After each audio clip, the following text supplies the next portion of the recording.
Ito, ang latest weather update. Alamin ang pinakasariwang ulat panahon ngayon dito sa Information TV Educational Channel. Wala naman tayong minomonitor na anumang bagyo o low pressure area sa loob at labas ng ating Philippine Area of Responsibility. Pero patuloy ang pag-iral ng northeast monsoon or amihan dito sa buong Luzon at Visayas. Samantala, itong shear line po natin, yung kaulapan na dala nito ay bahagyan lumayo dito sa ating kalupaan. Pero inaasahan pa rin po natin na may dala pa rin itong mga pag-ulan sa ilang bahagi ng Eastern Visayas at Caraga.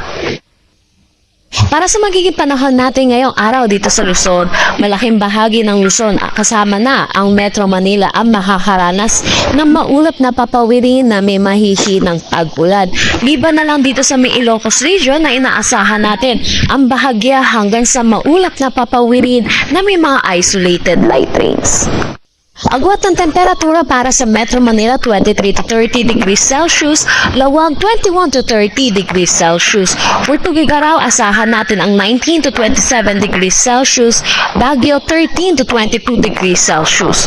For Tagaytay 21 to 28 degrees Celsius at Legazpi 24 to 30 degrees Celsius. Dulot na itong shear line, inaasahan natin makakaranas ng maulap na papawirin na may mga kalat-kalat na pag-ulan dito sa may Northern Samar, Eastern Samar, Southern Leyte, Dinagat Islands at Surigao del Norte. Samantala, sa nalalabing bahagi naman ng Visayas, kasama na rin ang Palawan, dulot ng northeast monsoon, makakaranas sila ng bahagya hanggang sa maulap na papawirin na may mga isolated light rains.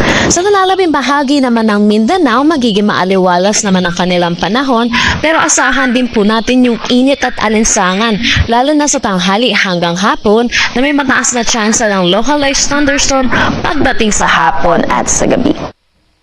Agwat ng temperatura para sa Puerto Princesa at Kalayaan Islands, 23 to 30 degrees Celsius, Iloilo at Tacloban, Cagayan de Oro, 24 to 29 degrees Celsius, Cebu, 25 to 29 degrees Celsius, Zamboanga, 22 to 33 degrees Celsius, at Davao, 24 to 30 degrees Celsius.